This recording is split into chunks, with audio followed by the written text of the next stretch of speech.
everyone, and welcome to another edition of This Week in Angels Baseball, coming to you from the Edison International Field of Anaheim. And oh, what a couple weeks it's been for your Halos. Now, heading into the All-Star break, the Angels had won 5 straight and were only 8.5 games back of first place Seattle. When we were in Chicago, we talked to a couple of the Angel All-Stars, and they felt very good about the team's direction. We've been pitching well, playing defense and hitting. That's what we have to do to win as our team. We don't have any huge frontline pitchers. We don't have any, big, huge hitters that are going to make a difference in the game every day. So we just have to, pick and hammer teams little by little every day. The last couple of weeks we've been playing a lot better. We've just been having better timing. The pitchers have been pitching well, and we've been scoring some runs. The first couple of weeks, basically we were just having bad timing. The pitchers were pitching good, and we weren't hitting, and we were hitting, and the pitchers weren't pitching well. But oh, how quickly things can change. The Angels headed into Baltimore after the break to take on the O's for 4 straight, and they lost 4 in a row. Then they headed to Tampa Bay and lost the first game there. Now, the 5-game skid was the longest since they dropped 6 in a row back in April of 2002. Good news, the Oakland A's and Seattle Mariners both struggled, so the Angels only dropped 1 game in the standings. After snapping the skid with a 3-1 victory over the D-Rays in the second game against Tampa Bay, the Angels still found themselves 5.5 games back of Oakland and 9.5 games back of the first-place Mariners. Angels, well, they've struggled with that timely hitting. As a matter of fact, they left the tying runner on in the 9th inning 4 times during the skid. Now, the starting rotation's been very inconsistent also, but they did have 2 strong outings from Aaron Seeley and Ramon Ortiz. Now, speaking of pitching, we caught up with pitching coach Bud Black before the All-Star break to talk about his starting rotation and also about his outlook on the second half of the season. Here's Coach Buddy Black from the dugout.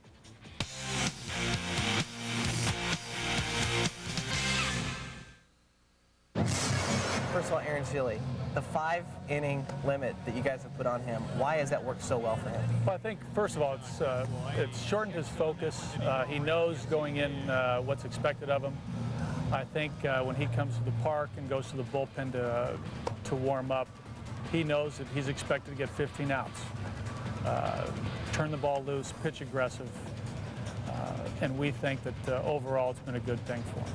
He's pitching so well with that format. Is there any timeline to take him off of that, or are you just relying on the bullpen to really take over for him after 5? Well, first of all, I think going in, we stated to Aaron, we're going to go through at least 2 starts, maybe 3.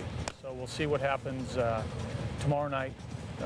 From there, we're going to evaluate over the All-Star break, but I don't think it's going to be, an every start thing for the rest of the season. John Lackey's been throwing very well last few starts out, and he struggled through the first part of the season, but it seems like he's finding his rhythm on the hill. What has it been that's made him so successful lately? Well, with John, I think we've, he's simplified things. He went back to his basic pitches of fastball, breaking ball, change. I think early in the year, I think John was spreading his stuff out too thin and really wasn't accomplishing what the pitcher needs to accomplish, and that's pitching aggressive, first pitch strikes, getting ahead. Jared Washburn's been giving up the home run ball, a little uncharacteristic for him than in years past. Why has he been struggling as of late? Well, I think with Wash, he's a fastball pitcher. I think basically it comes down to fastball command. He hasn't located the fastball nearly like he did last year. We'll see it in spurts, but then it will leave him. I think that he is, working very hard to get that back. I think we're seeing signs of him pitching 2 locations much better. I think that, the home run ball, because he's a fastball pitcher, the hitters in this league realize the type of pitcher that Wash is. He comes at you aggressive with the fastball.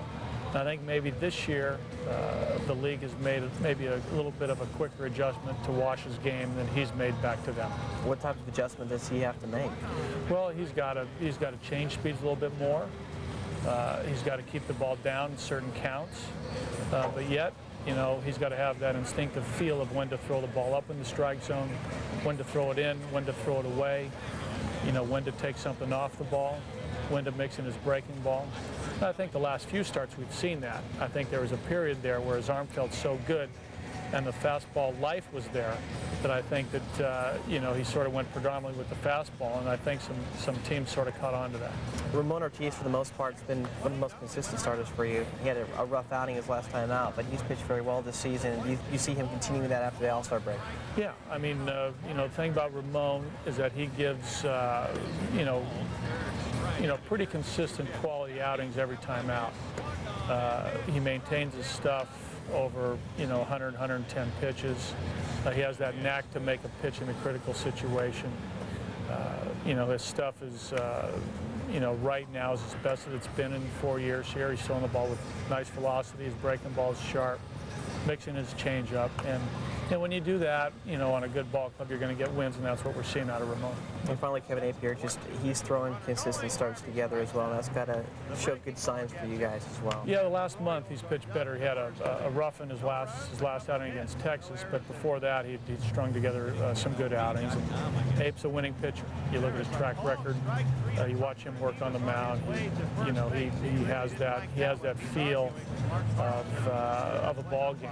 You know, he has that knack of knowing exactly what he needs to do in certain situations, depending on the game situation. Good outlook for the second half for the staff and the bullpen? I think so. I mean, I've seen strides everywhere the last month. You know, our team ERA has come down. Our walks are down. Our strikeouts are up. You know, we see John Lackey throwing the ball better. Celine Napier throwing the ball better. I think, you know, Wash is going to have a much better second half. Ramon won 10 games in the first half, trying for 11 later this week. So I see good things for the second half. And thank you very much to Bud for joining us. Now there's much, much more to come when This Week in Angels Baseball returns, so stay with us. Later. Hey, where did you get a cell phone? With Liberty Wireless, all I needed was a valid credit card. Have you tried to get a cell phone, only to be told you don't qualify, or they want a big deposit? Well, not anymore. If you've got a valid credit card today, we can get you a cell phone. Forget expensive minutes. Forget big deposits. At Liberty Wireless, you get great cell phone service for only $39.99 a month. Like 300 anytime minutes and 1,000 night and weekend minutes to anywhere in the country when calling on the network. Sign up now and get a cell phone and accessories pack for only $29.99 plus shipping and handling. Supplies are limited, so call now. Other great plans available. Even if those other guys said no, we love to say yes. Liberty Wireless, we put our money where your mouth is. Call now and get a cell phone and accessories pack for only $29.99 plus shipping and handling. Grab your credit card and call now. Supplies are limited. Call 1-800-985-6075. That's 1-800-985-6075. Call now. Liberty Wireless, the easy way to get a cell phone.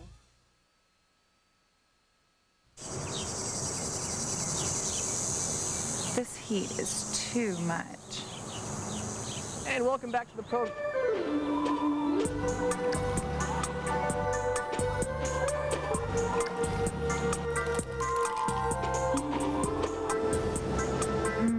Finally a breeze.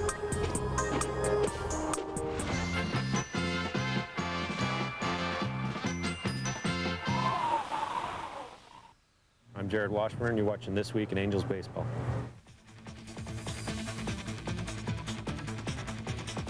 And welcome back to the program from Edison Field. Now, last week we talked about the contract extension of Mike Scioscia that will keep him as the skipper of the Halos until at least 2007.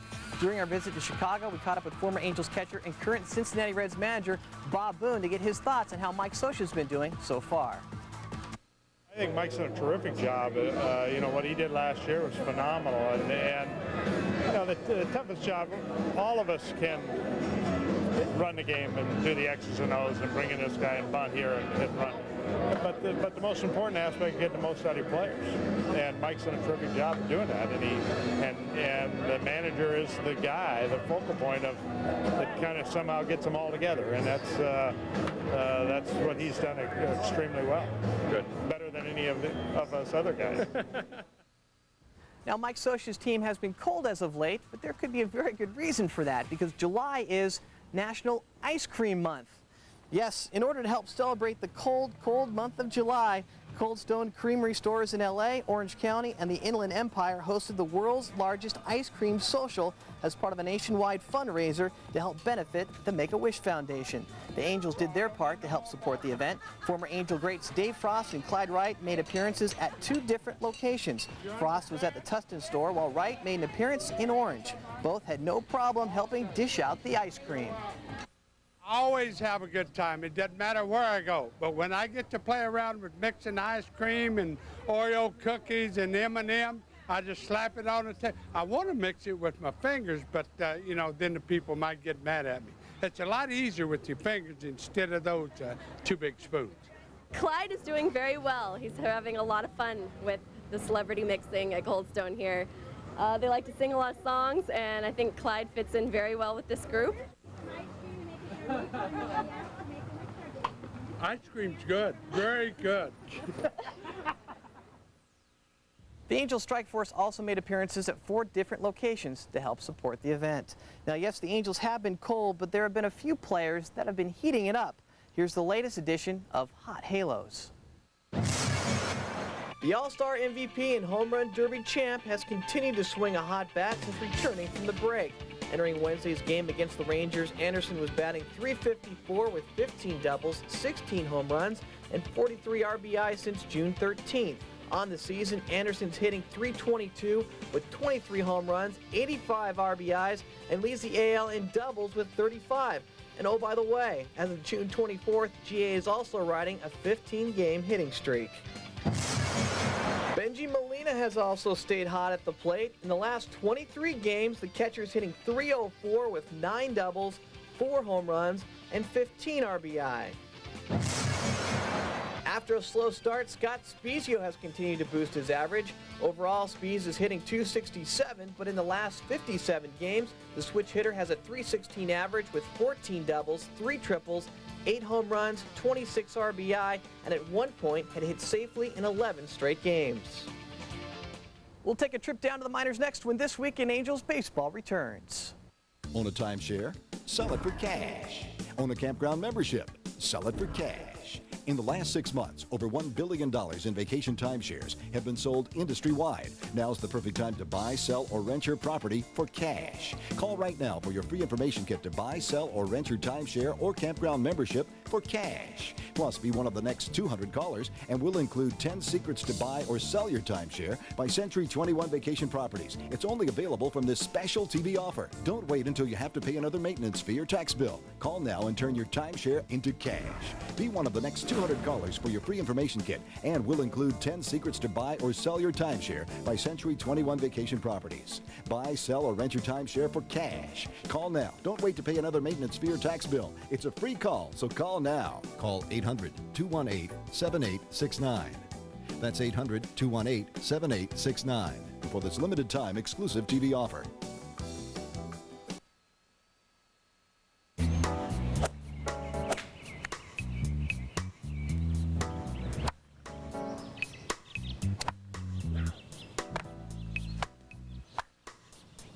That one's on the dance floor, boys. Oh, looks like you're buying dinner tonight, GA.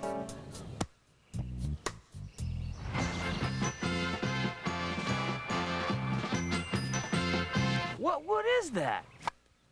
32 ounce. I'm Brendan Donnelly, and you're watching This Week in Angels Baseball. And welcome back to the program. Now, Ervin Santana has made an impression with the Angels organization ever since he signed as a free agent in 2000. In 2002 with Cedar Rapids, he was 14-8 with a 4.16 ERA and struck out 146 over 147 innings. This year, Santana's continued to show his magic at Rancho Cucamonga. He was selected to the Carolina Cal League All-Star Game and also was selected to participate in the Futures Game during All-Star Weekend in Chicago. Ervin Santana now joins us in the latest edition of the Minor League Report.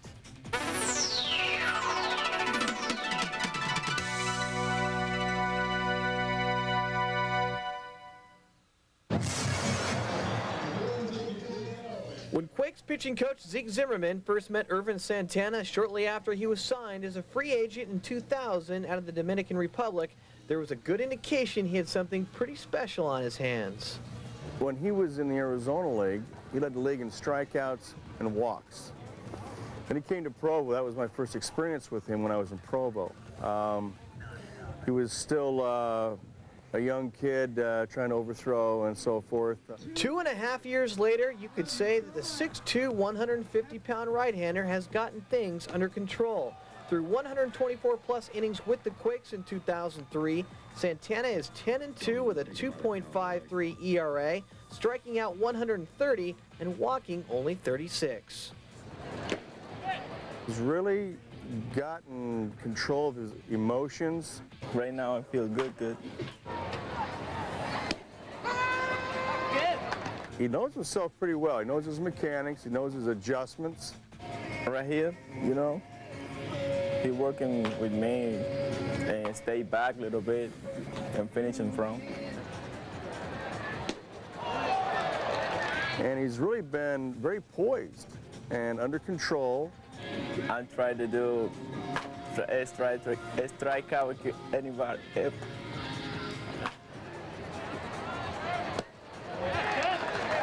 When he comes to the bullpen, he tells me what he was going to work on, and he gets it done, and goes about his business really well. He's a very mature young man. Yeah, he's a can't-miss guy as far as I'm concerned. The 20-year-old can't-miss prospect has been nicknamed Magic by his coaches and teammates, the same adjective you can use to describe his changeup, slider, and fastball. It doesn't hurt that he throws 95 miles an hour, so he throws pretty hard, and he's got a nasty slider. As long as he doesn't get hurt, you know, he's going to go a long ways in this game. It's just a matter of how good he can be. He's going to be a big leaguer. It's just a matter of how long and how good he's going to be. I want to win all my games. I want to win.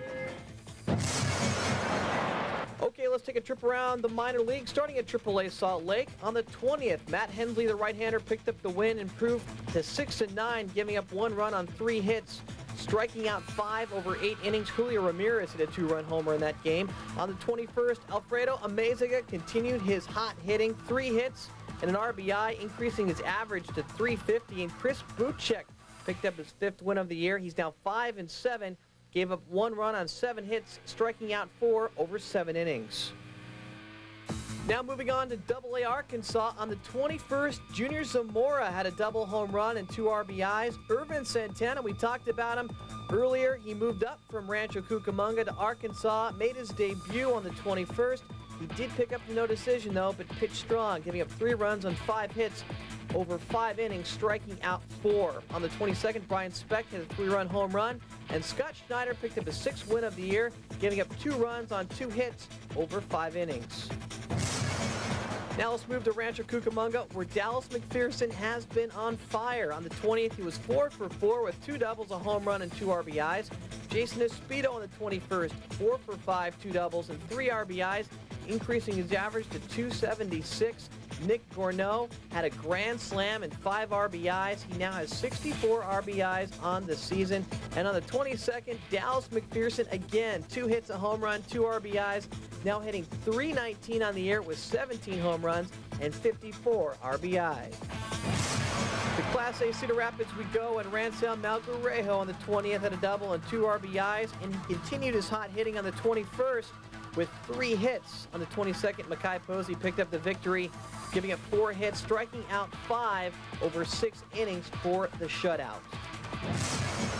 And finally to the Provo Angels, Abel Moreno picked up win number 5. He's now undefeated at 5-0, gave up 1 run on 4 hits, striking out 8 over 7 innings. Chad Hausman on the 21st, and Warner Madrigal each had 3 hits, and Matt Pauley, the first baseman, 4 for 4, 2 doubles and a home run with 2 RBIs on the 22nd. And stick around because there's much more to come when This Week in Angels Baseball returns.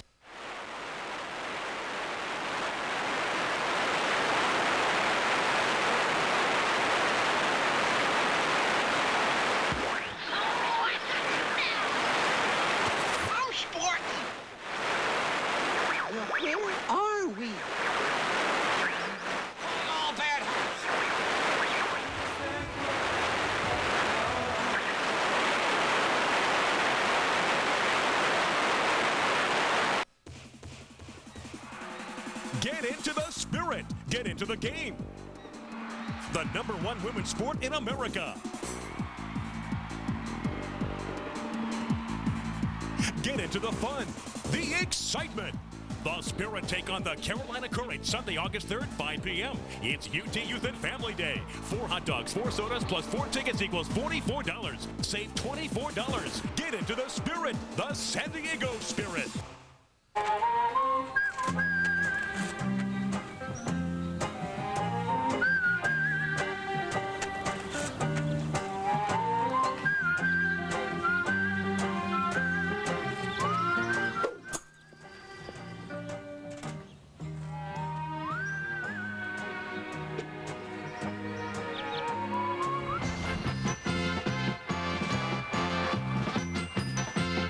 Hello? Waiting. Hi, this is Bud Black.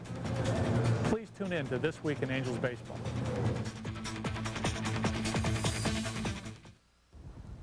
And welcome back to the program. Now, before the All-Star break, John Lackey has seemingly found his groove after a slow start to the season. Now, in his last 4 starts leading up to the break, the right-hander was 3-1 with a 2.12 ERA and had put together 22 1/3 scoreless innings. After a rough outing in Baltimore last week, Lackey now stands at 7-9 with a 5.23 ERA over 124-plus innings. We caught up with John Lackey before the All-Star break to get his thoughts on his sophomore season. Here's John Lackey in the latest edition of the Halo Spotlight.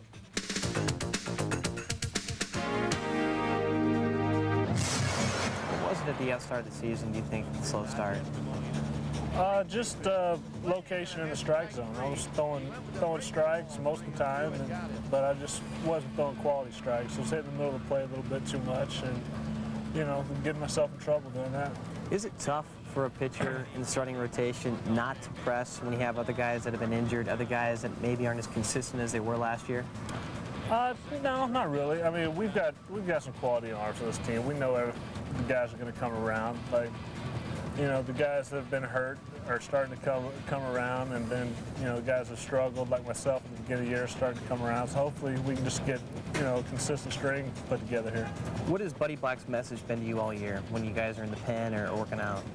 Really just stay after it. I mean, he's been great about it all year. He's really, motivated me and really kind of tried to keep me positive even when I was struggling at the beginning of the year. And I think, I've benefited from that and kind of started to turn things around. A lot of guys ride on their emotions and play on their emotions, and you being also your emotional guy. Is it something you've learned to kind of control over the last year and a half on the mound? I mean, a little bit. I mean, you don't want to totally shut it down, because you want to be able to get a little fired up, and you got to feed off that emotion sometimes. But you just can't have so much emotion that it gets in the way of executing pitches. When you do hit a string of scoreless innings like you did, is everything working? Is it one pitch you're playing off of? Is it something different every night, or what is it? I was pretty much locating the ball with all 3 of my pitches through that stretch, and then, I mean, you got to get a little luck too. Guys missing some mistakes, as opposed to early on in the year, it seemed like every time I made a mistake, they were putting good swings on it. Has it been different for you this year? Do you think guys have, because being in the postseason, guys get to see a lot of tape on you guys, so you're nothing new this year. So, and I've talked to other pitchers as well, and it's always about adjustments. So you're constantly, I would imagine, making adjustments this year. Definitely. I think at the beginning of the year, guys started making some adjustments to me, and now I've started making some adjustments back the other way, and hopefully I can get on a positive string here, and then they'll make another adjustment. It's going to be a constant battle, but something I think I'll be able to handle. What's it going to be for the second half as you guys approach hitting a Seattle team that's been very consistent all year long, and you guys though are not out of that, nor are you out of the wild card yet? Really, we just got to concern ourselves about playing quality baseball. I mean, if we start doing the things that we're capable of as a team, we'll find ourselves back in the race pretty quick. We got a lot of games left, and we're just going to stay after it. Now, playing behind Lackey and the rest of the Angels starting rotation has been a reoccurring familiar face. Utility man Benji Gill has found himself in the starting lineup a lot more as of late. With Brad Fulmer going down for the season and David Eckstein recently suffering a shoulder injury, Gill has shown his value to the Angels, spending time at short, second, and first base. Although Gill understands his role as a utility man, he looks forward to the day when he can find his name in the starting lineup on a regular basis. I've learned to understand the positives and you know, the needs of the team. And you know, the needs of this team at the time has been to be as good a utility player as I can be. I'm still hopeful that at some point in my career, you know, in the near future, I can get an opportunity to play on a daily basis. Now overall, Gil's irregularity in the lineup has had an effect on his bat. In 58 games, he's hitting .205 with 1 home run and 5 RBI. Last year, Gil hit .285 with 3 home runs and 20 RBI in 60 games. Now let's take a quick look at some of the Halo news and notes. Troy Gloss was placed on the 15-day DL on Wednesday. Mickey Callaway will take his place on the roster. Anaheim's bullpen owns an AL best 2.46 ERA. Kevin Napier, 16 Ks away from a career 2,000. Darren Erstad hit his 100th career HR last week and is 10 games away from playing in 1,000 as of 7/24. Tim Salmon, 17 home runs shy of 300. Garrett Anderson, only 13 home runs shy of 200. And Ramon Ortiz picked up career win number 50 on the 22nd of July. And here's what's on tap for your Halos. After losing 6 of 8 on the road, they come home for a well-needed 10-game homestand, and it's going to be tough, though. They start with Oakland the 25th through the 28th, and keep in mind the Saturday and Sunday games are at 1:05. Yankees come to town on the 29th through the 31st, and finally, Toronto will invade Edison Field on August 1st through the 3rd.